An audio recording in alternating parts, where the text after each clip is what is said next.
British sprinter Diana Asher-Smith has warned Olympics chiefs against punishing her or any other athlete if they take the knee on the podium in Tokyo. With the Games opening today, that ceremony is still wanging on. The International Olympic Committee also faces mounting pressure from decorated former medalists to abandon a divisive ban on political displays. The committee has softened competition rules in recent weeks to allow Team GB women footballers to follow the England football team in making the gesture against racism pre-match. However, it's maintained its resolve to potentially punish medal winners, with national bodies being told the podium remains sacrosanct. Let's speak with Michael Weadock, who's a talkSPORT reporter who's covered more than his fair share of Olympics in the past. This is interesting, Michael, isn't it? Because just when you thought, we had the whole debate about football over the Euros and the knee taking and all that goes with it, divides the room. Something is amazing, and then suddenly, out of nowhere, this same discussion is alive and well down Tokyo way.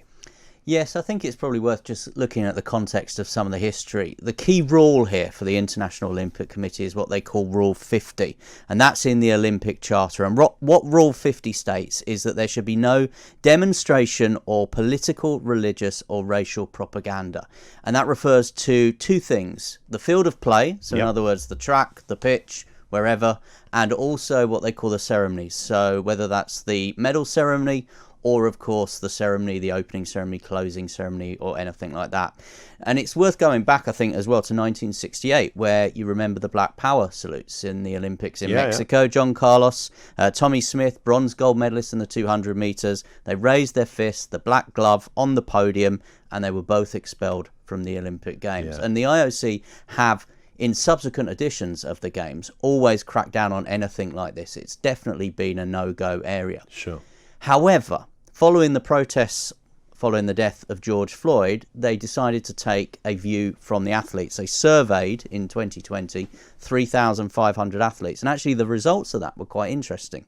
67% actually agreed that there should be no expression of views during the Olympic Games, and 70% said no off-field protests or demonstrations. In 2021, as you say, what's happened is we've seen in the Premier League, we've seen in the European Football Championships, footballers taking the knee. And Team GB, amongst other nations, suggested that they wanted to take the knee. And the women football team, who played on Wednesday in their first game against Chile, did take the knee. And Dina Asher-Smith has actually been talking. She's a British sprinter, very highly fancied. And she's been talking in support of her teammates doing that. The idea that you were going to ban protests, I just don't ever think that was going to fly. I didn't personally when it came in. I can be more candid now. I just thought it was rather unenforceable, if I'm being honest, because at the end of the day, if somebody does decide to take a knee and it was still banned, I couldn't understand how the IOC was actually going to enforce that in terms of, would you take away somebody's medal? Would you penalise somebody for being against racism? Like, how on earth was that ever going to go down? So I have to be honest, I didn't really ever see it as an enforceable rule. I find it, Michael, a bit... people have there's so many views on this. It's just kind of odd. Here I am listening to one of our greatest athletic hopes, and her CV is there for all to see. And here we are talking about this. Am I wrong to feel that there's something's jarring with me here? I know people over the years of all manner of different profiles, from actors to sports people, will also make a name campaigning in other things, Rashford with school dinners and things like that. But there is something, I feel a bit disappointed that we're into this discussion while I should be enjoying the Olympics. Yeah, it's part of a bigger thing at the moment with sports people. You mentioned Marcus Rashford, and actually it's something that's being encouraged, certainly by the British Olympic Association. They do a very big education programme with the athletes going out. I was part of delivering that education programme to some of the athletes this year. They talk about their values, they talk about their history. Great Britain is the only team that's appeared at every Summer and Winter Olympics in the modern history in 125 years. And they sit the athletes down and they talk to them about this, and they talk about their ancestors, if you like. They talk about people like Anita Neal, who was the first black woman to represent Team GB at the Olympics. And therefore they try and say to people like Dina Asher-Smith, these are the people that have come before you. And very interestingly, this time in the selection of the flag bearers by the British Olympic Association, they were looking not just for people that had succeeded in their athletic endeavours, but they were looking for people that they felt reflected their values in their work outside of the athletic arena. So they chose Hannah Mills, a sailor, a silver and a gold medalist, terrific sailor, will be the best British sailor, female sailor ever if she wins a medal this time around. But she was also selected because she started a movement called the Big Plastic Pledge, which is against ocean pollution and plastic pollution.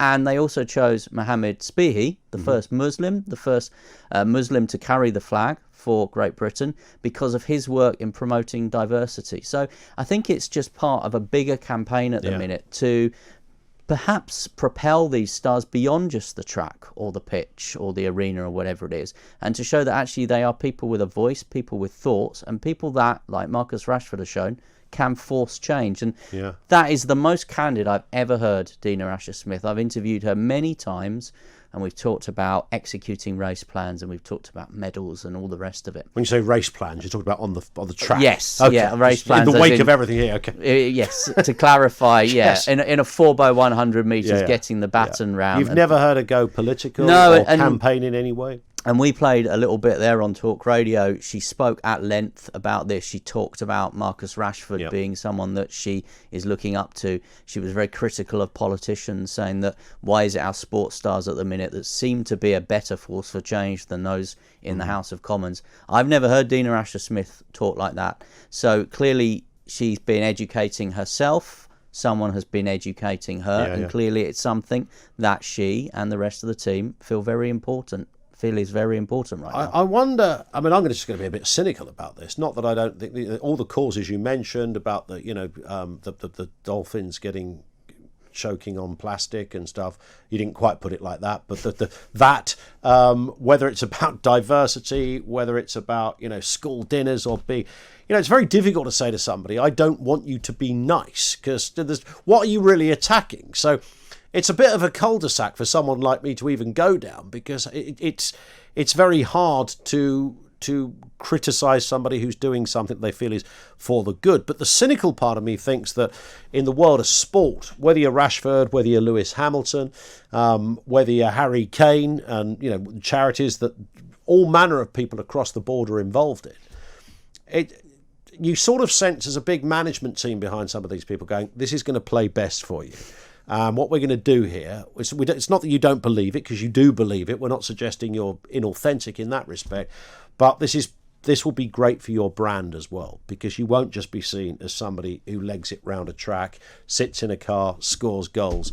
You'll also be seen as a person, a really caring, nice person. And who the hell doesn't want to be a nice person? And that's kind of what Dina Asher-Smith was saying in that clip that we heard. It's like, what would the International Olympic Committee do if they said, we're going to punish you for taking a stance against racism? I mean, what a bizarre kind of stance that would be by the International Olympic Committee. But that's where you're stuck, isn't it? Because someone's already said the only position you could have against it would mean you're against, trying to advance issues around racism. Of course, you might just say, you might genuinely believe that it's just misplaced. You might also believe that this is not the best gesture that, in football terms, kick it out, the red card, etc., that have been going for years, and I think most football supporters have supported, have felt that that's done the job, and then suddenly this new gesture comes. Do we have a new gesture next year that comes along? We have to all suddenly adhere to that. I think with gestures, they're only worth doing if you actually have the thought process and the actions behind it.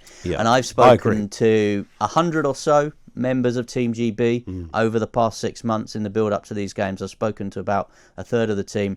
Many of them are just focused on their event. They just want to go there. They want to do their job. They're not interested in whether they're a role model or whether they're going to increase mass participation and grassroots sport.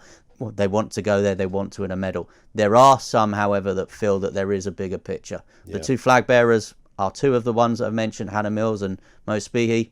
And Dina Asher-Smith obviously has come out today, along with people like Adam Jamili and other sprinters as well, that have thoughts and ideas on this. And why not? Just because they run fast or kick a ball well doesn't mean that they can't maybe try to have a impact on society as well. I think we should have Eddie the Eagle Edwards carrying the flag.